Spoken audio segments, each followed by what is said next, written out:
So there's a few things for me. Obviously, when you're pleasure fishing, it's slightly different as opposed to your match. You get given your peg.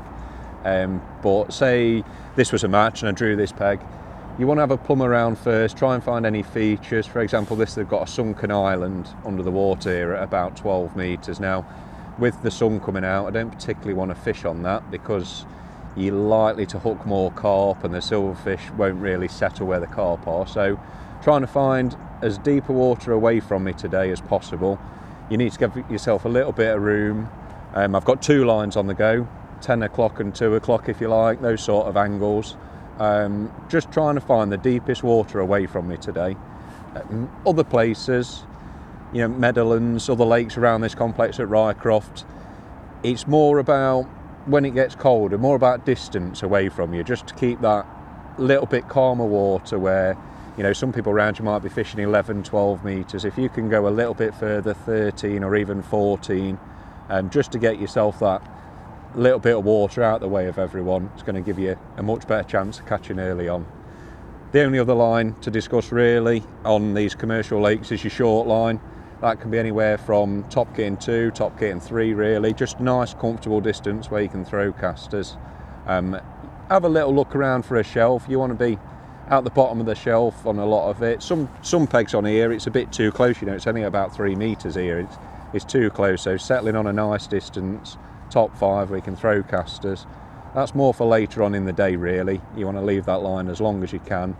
But they're my sort of 3 lines I want to fish. 2 at a long distance away from me in the deepest water I can, and my short line for the last half of the match.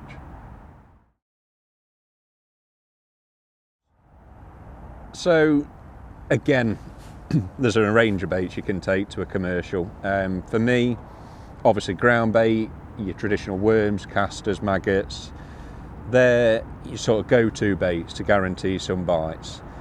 Now, like this Rycroft here, this venue, same as a lot of others around the country, pellets is a fantastic bait, especially to start on early in the session. I like to think on my long lines, I give myself a pellet line and a ground bait line. I always start on pellets and I can sort of read what my match is going to be like relatively early on. So today I've gone in on pellets and I've had a bite virtually straight away, and it tells you that they are feeding fish. You still got to be careful with bait you're feeding, but there is feeding fish in your peg, so you can leave your ground bait line to settle, and sometimes that helps as well catch some better fish later on. But if you don't get a bite on pellets, it doesn't really worry me. I don't get too concerned. I'll have a quick look on my ground bait with a maggot on, and if I do catch a roach or even a skimmer, I feel like I'm away then. I can sort of judge my match, build it up, have another go on pellets if later in the session, and if it hasn't worked, I've got no sort of feelings that I've got to stick at pellet. I will turn that into a ground bait line as well if that seems better on the day.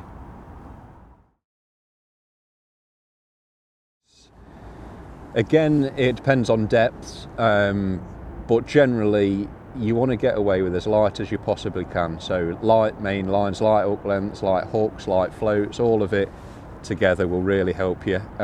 Today we've got about 5 foot of water here.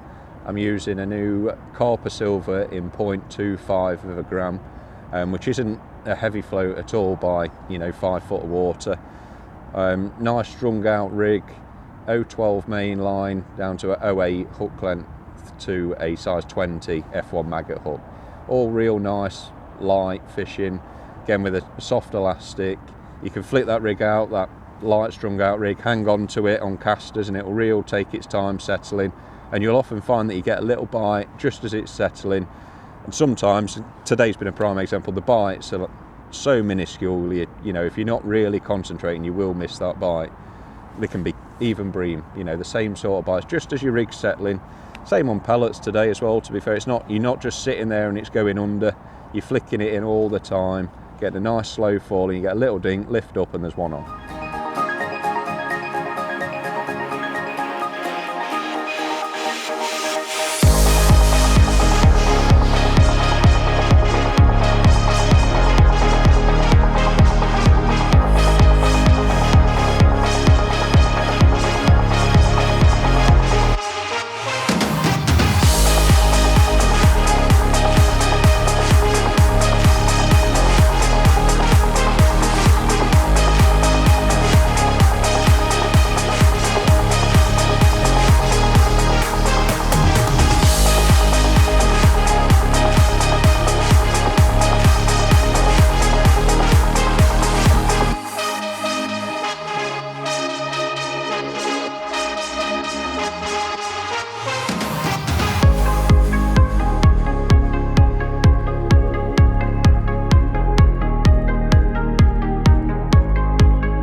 as you can see, we've had a fantastic few hours fishing here on Moat Lake at Rycroft Fisheries.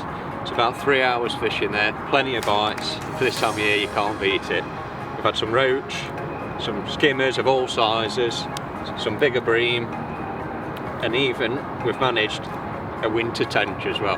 Can't beat it. Let's get them back.